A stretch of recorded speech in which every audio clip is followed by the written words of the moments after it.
Hey Picklers, it's you boy Billy here with a major update from the Yola versus USA Pickleball Association debacle here. On June 4th, USAPA issued an updated statement essentially banning a huge chunk of Yola's flagship pickleball paddles from being used in USAPA-sanctioned tournaments going forward. I'm talking about the entire Gen 3 line, including the Hyperion 3, Scorpeus 3, Perseus 3, you name it. Poof, gone, kicked to the curb by USAPA's strict equipment certification rules. I will be the first to admit that I was wrong. I thought for sure they would reverse the delist, but they doubled down on their decision. I do not think most people understand how costly this is for the company and the players who bought this paddle. But before we dive into the details, let's set the stage with some quick background for anyone who may not know what I am talking about. As we all know, USA Pickleball wears the pants when it comes to governing the sport on a national level here in the United States. That means they control the rulebook, player rankings, tournament regulations, and yes, you guessed it, equipment certifications. See, if a brand wants to mass produce and sell paddles that can legally be used in USAPA tournaments, they have to go through a rigorous testing and approval process conducted by independent certification labs. It's all in the name of maintaining consistent standards and preventing gamesmanship through illegal equipment modifications. Fair enough, right? Having universal guidelines makes sense to protect the integrity of the game we all love. USAPA is just doing their job here, I guess so in theory. Which brings us to the other major player in this drama, Yola, an absolute juggernaut in the pickleball world and a brand beloved by countless pros and recreational players alike. We're talking about one of the premier names in paddles, a company with decades of experience crafting high-performance equipment. With over 40 different USAPA-approved models already on the market, Yola is obviously no stranger to proper certification protocols. Their innovative paddles, like the Johns Hyperion line, have been game changers, universally praised for their cutting-edge technologies and player-oriented designs. So how did a respected legacy brand like Yola suddenly find itself at odds with USAPA in such a catastrophic way? This whole mess traces back to November 2023 when Yola originally submitted new paddle samples through USAPA certification by similarity process as part of the approval pipeline. For those not familiar, that allows manufacturers to certify new gear based on demonstrating it is essentially identical to models already approved. According to USAPA statements, Yola admitted months later that it had mistakenly sent the wrong paddle samples at that stage, a costly mistake that would eventually have massive ramifications. USAPA claims these samples did not actually represent the final production versions that would be sold to consumers as the Yola Gen3 line starting in April 2024. Fast forward to the Gen3 launch in mid-April, and USAPA quickly realized something was amiss after inspecting the paddles on the open market. On May 16th, they fired off the first public salvo by delisting the entire Yola Gen3 collection from approved equipment effective immediately. In their statement, USAPA made the shocking claim that Yola submitted the wrong paddles for certification in November 2023 and that the Gen 3 models were not actually the same as what had been originally tested months prior. Now, at this point, the pickleball world was going absolutely bonkers over the news. Massive sellouts, tons of social media commotion, pros left in the lurch. It was complete pandemonium. People were demanding answers from both USAPA and Yola on what the heck was really going on. USAPA's perspective. Well, USAPA provided some clarity and context in their June 4th updated statement, where they went into more detail on the testing failures and compliance issues behind the Gen 3 listing. From their viewpoint, this entire fiasco stems from Yola's mistake of submitting incorrect samples in November, which kicked off a chain of unfortunate events. USAPA claims the actual Gen 3 paddles launched in April were never properly certified through their extremely rigorous, independent testing process.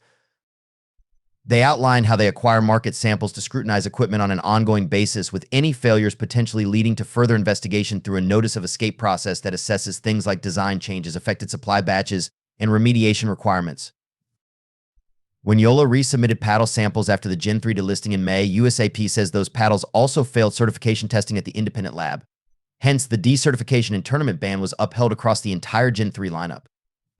USAPA has been pressed on why these compliance issues are just now getting addressed if the wrong samples were sent way back in November. Their response is that they actually raised concerns with Yola prior to the April product launch and took immediate action as soon as Yola admitted the original sample swap-up. They also provided some insights into past cases of approved gear later failing compliance checks conducted through their market sampling programs. While USAPA claims to have had several notice of escape processes over the years, the results and specific brand actions are not always visible to the broader market. Yola's response. Of course, we had to get Yola's side of the story on these explosive accusations from USAPA, and let me tell you, they are pissed, like seriously simmering with frustration and seemingly intent on fighting this decision at all costs. Yola's public statement in response to the ban was essentially a giant hell no to USAP's claims. The brand stated plainly that they are confident the current Gen 3 paddles are materially and structurally the same as those approved by USAPA in September 2023 and therefore comply with USAPA standards. Whoa, talk about a direct contradiction. Yola clearly feels that USAP's determination is flat out wrong and that their Gen 3 models absolutely should be legal for USAPA tournaments based on prior approvals. Their statement heavily implies there's much more to this story than just an innocent mix-up over wrong samples, as USAPA alleges. You can almost feel the indignation radiating from Yola over feeling unfairly punished and grossly mischaracterized regarding their testing protocols. While vowing to dispute USAP's decision in forthcoming legal proceedings, Yola also committed to making things right for customers caught in the crossfire of this colossal mess. The brand announced a very generous refund program for anyone who purchased Gen 3 paddles between April 16th and June 15th of this year. Yola says they are facilitating full refunds on all those paddles, regardless of whether you bought directly from them or through authorized third-party retailers. That's talking the talk and walking the walk when it comes to standing behind your products and customers. At the end of the day, though, Yola sees this as about way more than just their new Gen 3 lineup. They clearly want to make a stand on behalf of all paddle brands trying to innovate within the boundaries of USAPA certification. Their statement declares pickleball players value access to technology-forward, next-generation paddles designed within USAPA standards. Wow, what a mess, right? I don't know about you, but my head is still spinning from all those dizzying plot twists and conflicting perspectives between USAPA and Yola on this Gen 3 paddle debacle. As you'd expect, news of the shocking ban sent shockwaves rippling across every level of the pickleball community. The story was an overnight sensation fueled by outrage, rumors, and endless social media arguments from all sides. Let's start with the most high-profile voices, the professional players who had been using and endorsing the Yola Gen 3 paddles. For them, this was absolutely devastating, representing a massive disruption to training and competition at the highest levels. We're talking about superstars like Ben Johns, the 3-ranked pro men's singles player who had been playing with the Yola Hyperion 3. In his words, having your sponsored paddle suddenly get banned out of nowhere is obviously a bummer and hugely disruptive. At the same time, Ben expressed some understanding, saying, "I trust USAPA is doing what's best for the integrity of the game. Based on their testing as a professional, he likely appreciates USAP's role in maintaining fair equipment standards." His mixed double partner, Anna Waters, currently the 2 women's pro playing with the Yola Scorpeus 3 paddle, had a very different take, though. She was much more critical of USAPA, stating there needs to be way more transparency from USAPA on testing methods and a chance for brands to appeal these decisions that impact all of our careers. You can really feel the frustration from Anna and other pros who now have to scramble to find new approved paddles just weeks before major tournament season kicks off. For these athletes at the peak of their game, having sacred equipment get invalidated could severely hamper training and on-court reps heading into the most crucial events. But it's not just the professionals feeling the shockwaves from this paddle pandemonium. Countless recreational players who had splurged on the brand new Yola Gen 3 paddles also find themselves holding unapproved, tournament illegal equipment. For them, Yola's refund program is a good faith effort at making things right, but it still creates a major hassle having to go through returns and scramble to replace sticks they'd been loving and grooving just days ago. Beyond the personal impacts, though, a lot of the pickleball community seems to be using this controversy as a chance to voice larger grievances about USAP's heavy-handed governance of approved equipment. There's a growing sentiment that their current regime is too restrictive and actually stifles innovation from brands trying to develop new technologies that could benefit players. The argument is that USAP's rules prioritize bureaucracy over letting natural advances and consumer choices shape the evolution of gear. As one teaching pro put it, pickleball's culture has always been about having fun and new advances. USAPA needs to loosen the reins instead of squashing any attempt at materials or designs that could benefit the sport. From speaking with players at the local courts, it really does seem like many view this Yola situation as the latest overstep by USAPA, flexing unnecessary power over what should be a free market for equipment. If the paddles are dangerous or blatantly illegal, sure, that's one thing, but handcuffing companies from pushing boundaries within the rules, that's a much grayer area ripe for criticism. Broader implications. Folks, I've got to tell you, the more I dive into the minutiae of this battle royale between USAPA and Yola, the more I realize this is about way more than just the approved status of some Gen 3 paddles. At its core, this saga could legitimately spark major changes to how equipment certification works in pickleball going forward.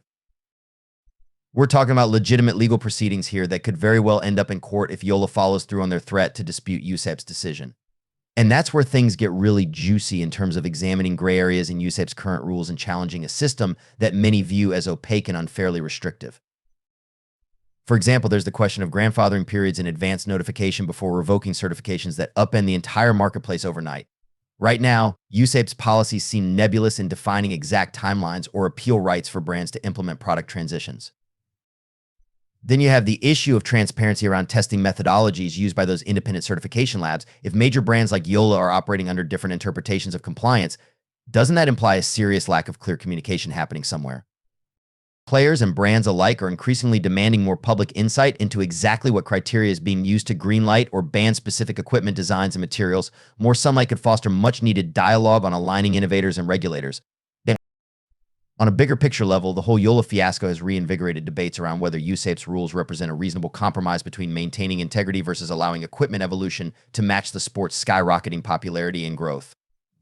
For USAP's part, they emphasize that consistent standards are critical to prevent games from devolving into gamesmanship and unfair advantages with illegally modified gear. That's a totally fair and understandable argument from the governing body's vantage point. But critics counter that those same regulations are now actively holding pickleball back and insulating the sport from the exact type of technological breakthroughs that sparked its explosive growth in the first place years ago. It's a delicate tightrope to walk, embracing continued advances to keep pickleball feeling fresh and exciting while still maintaining a level competitive playing field where vintage twine can seamlessly match up against cutting-edge innovations. At the end of the day, what's clear is that the colossal Yola vs USAPA blowup seems destined to force change and new precedents one way or another. The status quo of certification ambiguity appears unsustainable when you have disputes this disruptive taking center stage. How will this all end? No one knows for sure, but I know I am done guessing. This Yola vs USAPA controversy has been eye-opening to say the least. We've covered a ton of ground exploring every nook and cranny of this complex, high-stakes dispute between pickleball's national governing body and one of the biggest paddle brands on the planet.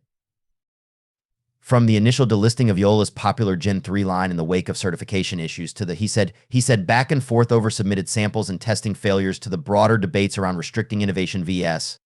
maintaining integrity, this has been one drama-filled ride from start to finish.